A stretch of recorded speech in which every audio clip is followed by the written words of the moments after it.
You're on the air with Florenza, your podcast destination for authentic conversations with a twist. So, grab your favorite drink, get comfy, and join me on this unique literary journey. Cheers! Joining me today on this episode of On the Air with Florenza is Nicole Bokat, the author of It Will End in Fire. 27-year-old climate journalist Ellie Stone has spent her life locked in an unending civil rivalry with her brother Josh, star athlete and golden boy turned drug addict. One night, after their parents have left her to babysit Josh, she and he have a blowout and she abandons him. Soon after, the house is engulfed in fire and Josh is burnt beyond recognition.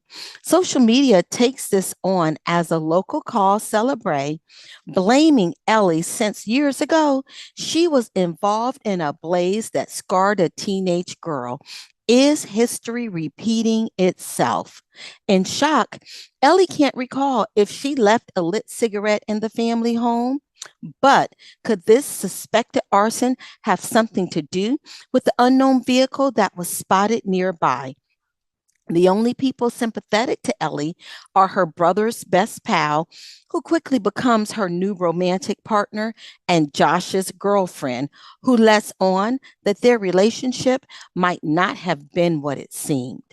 As she grows closer to her brother's inner circle, Ellie discovers secrets that make her question whom to trust, how to stay out of danger, and how to save her future. Please welcome the author of this page turner, Nicole Bokat. Thank you so much, Nicole, again for joining me on this episode of On the Air with Florenza. And before we get started, as is my tradition, we are going to toast to a fantastic show. And you have a bottle of water.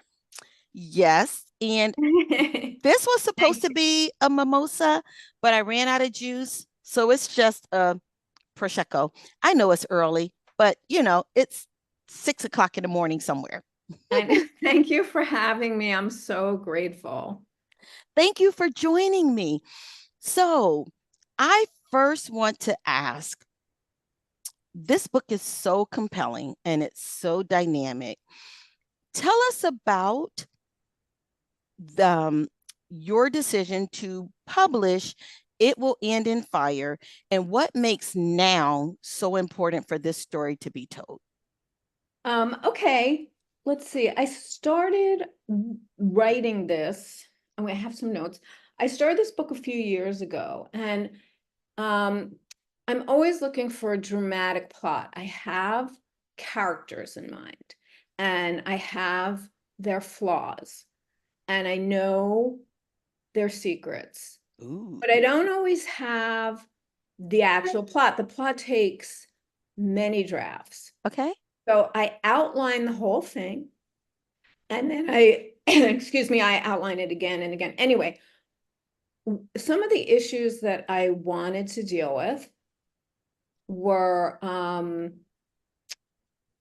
well, my main character is a climate scientist. Uh-huh. And I thought that was, because the character is so much younger than I am. It's the first time I've written about a character in her 20s. But my son in his 20s is a journalist, not specifically working on climate change, but this is a very big issue, especially for young people. So that was number one.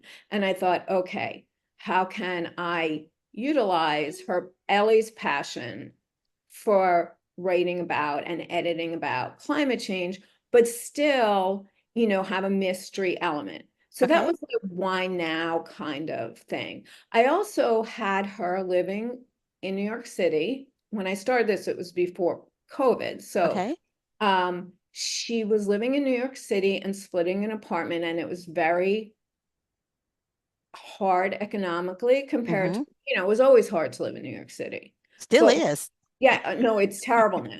Like when I was young, you could like live on in the village and sort of like waitress and do 3 jobs, whatever. Hmm. And you could make ends meet. It's much harder now. Like the Right. rents are much higher, and you really need to hold on to your jobs. And as a writer and journalist, things are really tough, Hmm. which is something that Ellie faces in the book. Uh-huh. Is, there's like threats of layoffs, and even when really horrible things happen to you, which is what happens to Ellie, there's a trauma in her family, there's still pressure to perform on the job. Right. And I wanted to highlight these things that young people now face while also having a dramatic arc to the book. How difficult was it in determining what genre the book would fit in? I know you and I spoke off camera and we were talking about, determining the spaces that are allocated for certain stories. What It's so was that hard. like? Well, the last book I wrote, I went through this. It was similar, although very different. It was similar. And so agents and editors told me domestic suspense. And whenever I hear domestic suspense, I think, women in their house, Yeah. it's Yeah. it's very like female to me.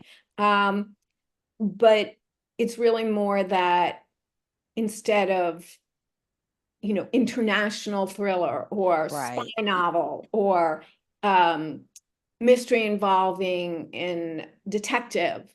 I mean, there are detectives in my book, but my character isn't one. So, I'm thinking for me, it's a mix of a psychological character study with suspense. And that's Mm. very hard to place, Hmm. so when you're trying to sell the book or trying to pitch the book, you have to make sure to hit hard on the suspense Right. aspects of it because Hmm. that's what people are drawn to. However, there are readers who are like, oh, with my last book, this is a slow burn. And I'm like, I don't know what that means. And then I read it and I'm like, oh, okay. Yes. I mean, and I did see one of my friends and I were talking, we were laughing about this because we were like, this editor at a big house said, make sure someone dies. You have to make sure somebody dies. And she's like, Somebody has to die. but I'm writing a family saga that has a romance. She's like, someone has to die. And I said, okay. But with this book, since it starts the first scene with a fire, a blaze, a horrible, terrible house fire, my feeling is that that seems like a big moment. Right. What inspired you to create the complex sibling relationship between Ellie and with Josh? How was that factored in? Not to be too autobiographical, but there's been, sibling conflict in my family. And, I know so many people who have that kind of sibling conflict, not like Hmm. Josh and Ellie. I mean, it's not autobiographical, but I will tell you this, and this was something that happened in my own family. We had a fire in our house when I was a child. I think Uh-huh. I was a teenager. I can't remember the year. I wasn't home. It wasn't arson, it was an electrical fire. I think my Oh. parents were adding a deck or something to the house. And my two other siblings were home. Nobody was hurt, but the whole back of the house was blown out. And we ended up living in a trailer that they drove from Kentucky to our driveway rather than renting a house. I don't know why my parents decided to do this, Uh-huh. but rather than renting a house, we lived in this trailer, I think to oversee all the work and it was less money, whatever. I don't know. And we live. So when I say sibling stress, when you have three siblings of different, one's a boy and two's girls And in, teenagers. in Ooh. a trailer in bunk beds for almost a year, and your parents in this trailer. And I mean, I can't say that anybody was like fighting all the time. I Uh-huh. just remember it being very tight. Yeah. Very tight. And so when I thought about, something came back to me about that house fire Uh-huh. and finding out that house, we'd had this horrible fire and how it impacted us as a family. And, afterwards it was fine. We went back to living in the house, Right. unlike Ellie and her parents. They don't go back to living in the house. Their house is burnt down, and Ellie's already out of the house and her parents buy a new place. But, it's fiction. So Mm-hmm. Mm-hmm. that really did inspire me. Like, how do you deal with this as siblings? And there was sibling rivalry between us. There always is. Yeah. Yeah. I think that's par for the course.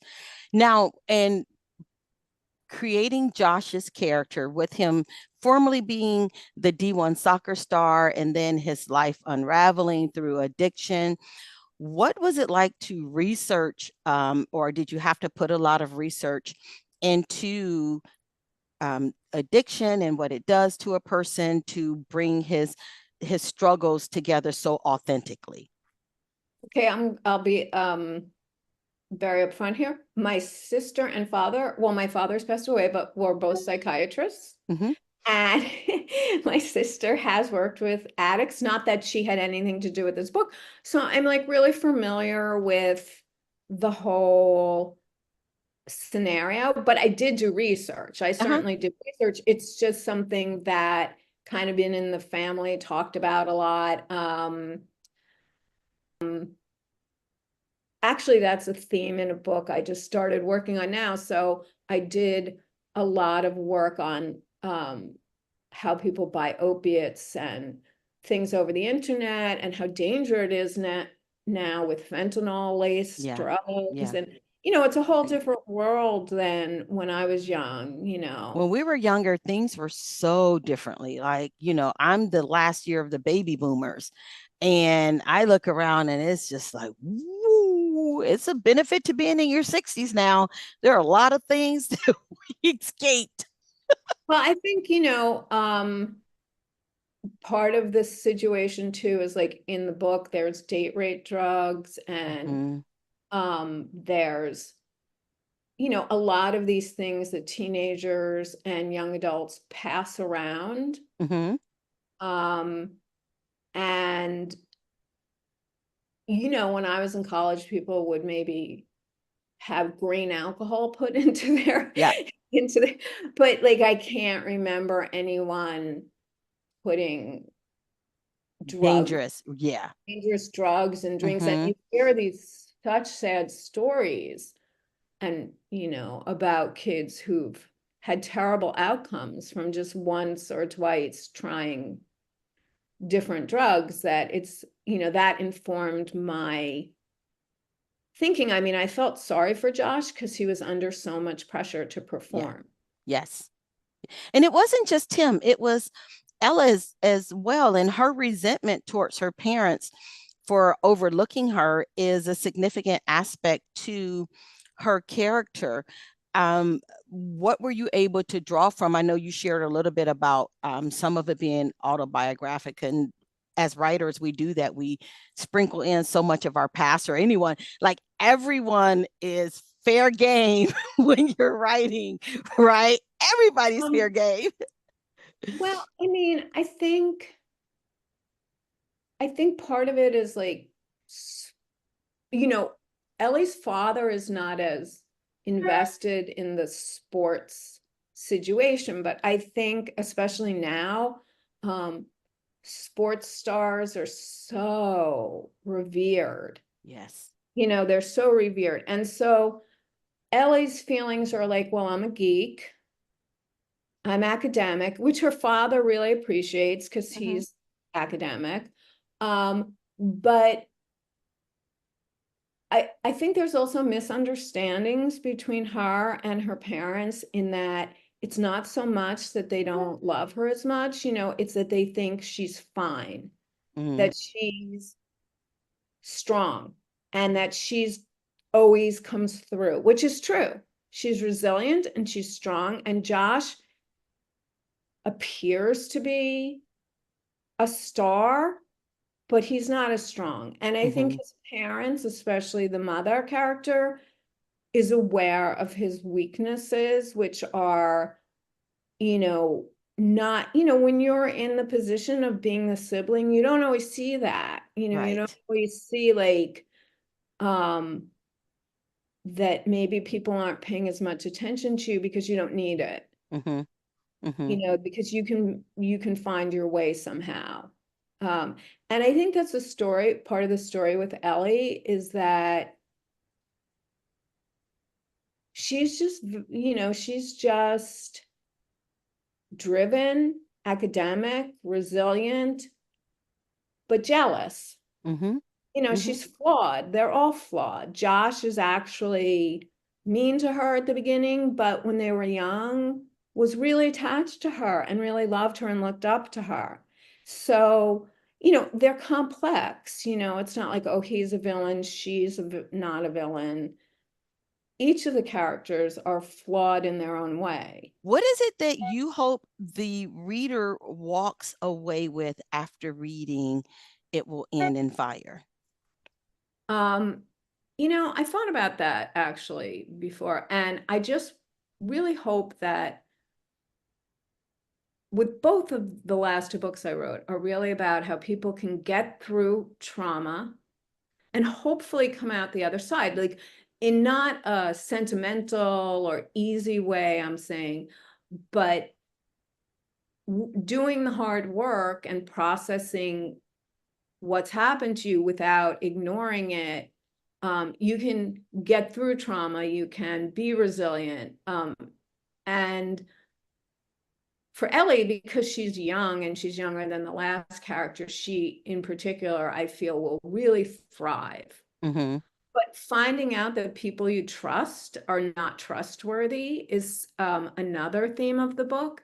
Who's the reliable people? Who can we trust? Can we trust ourselves? You know what I mean? And how do we learn to trust ourselves? That we're, basically good people, even if we have some bad instincts. So I think I'd like the reader to come away with feeling that even if we have like our bad side or untrustworthy people in our lives, we can rebound. Mm. And that was the same with my last book, The Happiness Thief. Like how do you deal with I mean, that was a different story, but how do you deal with being deceived or betrayed or, and that's often the case when there's a suspense element, Right. someone you care about betrayed you. And even if they're not family, even if they're just a friend or a girlfriend, a boyfriend, how do you, it's heightened because it's much more dramatic than most people experience. Most people don't experience rape, hopefully rape, murder, arson, whatever. But the bottom line is, how do you recover from these things? Mm-hmm. There's that hope factor there. There's that we're going to make it through this okay factor. We might smell like we went through hell, but Well, I mean, no one gets through life unscathed. 100% true. Now And tell us a little bit about Josh's girlfriend, because we just skirted right over her. she's an interesting character who I changed many times. Mm-hmm. I rewrote her so many times that I'm like, who's she? But you know, she's one of my favorite characters because she's somewhat unknowable, and she's someone for whom tragedy affects in a very different way than Ellie. Mm-hmm. And she doesn't quite come through it as unscathed. And she's a little scary, but also very vulnerable. And she has a horrible thing happen to her. Ellie doesn't like her when the novel opens, and she becomes to befriend her and see the good in her. And she's Mm-hmm. like an artist. So I really like that part of her character, that she's painting and she's interesting. But is she trustworthy? We don't know. We don't know. How differently did Ellie's character evolve as Josh's girlfriend's character changed and morphed? Did you find that you were having to rewrite Ellie's character to fit into the dynamics of the girlfriend so that Ellie's character could evolve with her? And how differently would Ellie have been had the girlfriend's character not morphed the way that it did? That's a really good question. I rewrote this book a lot of times, and I rewrote it with an editor. And so there were like suspects, okay? I had these suspects that I had in there. And I kept throwing I kept throwing in extra characters. There was one I really liked who she meets up with, who she meets at a I think it was a boxing gym. And I love that scene. And she's like taking pictures of him, and she's a detective, and my editor was like, I really like this, but no, has to go. So I threw it out. So I focused more on Audrey, and I focused more on Drew, her boyfriend, and Josh's best friend, and I narrowed down the suspect list of who could have been responsible for the fire. And I had Ellie mistrust Audrey's intentions with Josh. Mm-hmm. And then she has to question, is this true? Is this not true? And she goes back and forth throughout the book. She likes Audrey, she's not sure, you know. Mm-hmm. The only character who doesn't really change in her view is her best friend Nora, her roommate. But everyone else becomes someone different to Ellie as the story progresses. So I had to rewrite scenes over and over every time I changed the intentions or the suspects. And the hard part is juggling that character development with plot. Yes. And then I'll be like, wait, I don't remember. This happened. What draft is this? Like, is this character still in there? You know what I mean? And like the editor who I worked with a really long time, freelance editor, is like, I don't remember this draft. And I was like, okay, you've read this too many times. I'm giving it to someone else. And I had to give it to someone else to read to see, my husband also reads all the drafts. And like, I was just getting ready to ask, is he behind you going, okay, this is too much? No, I don't have him read for that reason. Okay. He's not a big novel reader. So I have him read to make sure it makes sense. And the problem is then he used to write comedy for just a very short time when he was young. And he also did a lot of like marketing writing and different kinds of writing. So, okay. But he would come in with, how about this? How about this one? I'd be like, please, no. And then like sometimes we would brainstorm together, like if you were going to do this, but I brainstormed with mostly my freelance editor, but I also exchanged chapters with another writer. She writes nonfiction, but she was trying to write a novel at the time, and I think she still is, and she's a great writer. And she would say, wait, what happened here? I don't remember this. And I was like, oops, Oops. I changed that plot, and I don't know if non-writers realize how like many drafts you can go through, and that you can, you're very lucky you get a copy editor or a proofreader who's like, okay, this happened in my first book. The editor said, the character's wearing sandals, it's winter. And I was like, oops, you know what I mean? Like it's almost like if you're doing a TV series. Yes.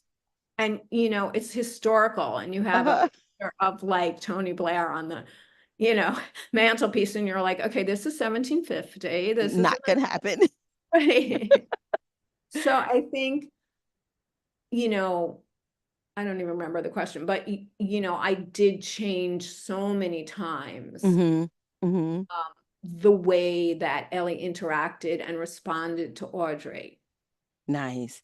Now, if all the characters were to come to your house for Thanksgiving, who would be the first to start drama that would flip the table?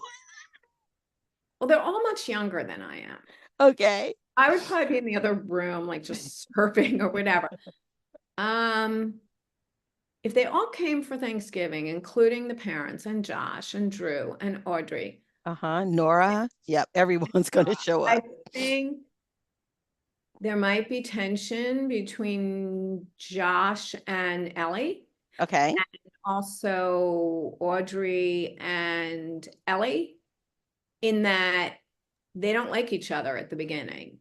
And then, Mm-hmm. Nora would be the peacemaker. The father would try to just like sort of not deal, you know, and cut the turkey. And I think the mother would be defensive of Josh. And it would just be like, okay, it's dessert, time to go, you know. You know what I mean? I don't think there would be like an explosion of horrible things happening. But Okay. I also want to add that the teenage character, Anna Nunez, who is a suspect in Ellie's mind and some other people's mind, because she's someone that Ellie accidentally hurt when she was a teenager. If she showed up, it would be a whole nother scene because she hates Ellie and blames her for having scarred her with this lighter that also is like that theme of The fire. fire. And Mm-hmm. so you wouldn't really want her at the Thanksgiving table. She's somebody you don't want to run into again. Of all the characters that you wrote, are there any that have found their way outside of It Will End in Fire and are speaking to you in such a way that they want their own story, they want their own um, Yeah. spotlight? I mean, I don't usually rate any kind of Sequel like, type. no, but in this new book I'm working on, there are like aspects of these characters that are in it. Mm, mm-hmm. You know what I'm saying? Like there's an opiates. So I did get interested in that situation where Okay. I started doing research on, how bad is like I said, I love I love doing research. For this book, the research was mostly honestly about burn victims and the burn unit and what Okay. happened there. And it was really gruesome. Ooh. Now Really. tell us a little bit about this new book. I know that we're here for It Will End in Fire, but give us a little. Okay, I've just really begun. Oh, So, okay. Okay. So but you have to come back. no, yes, but I have the whole thing plotted in my head, which of course will change.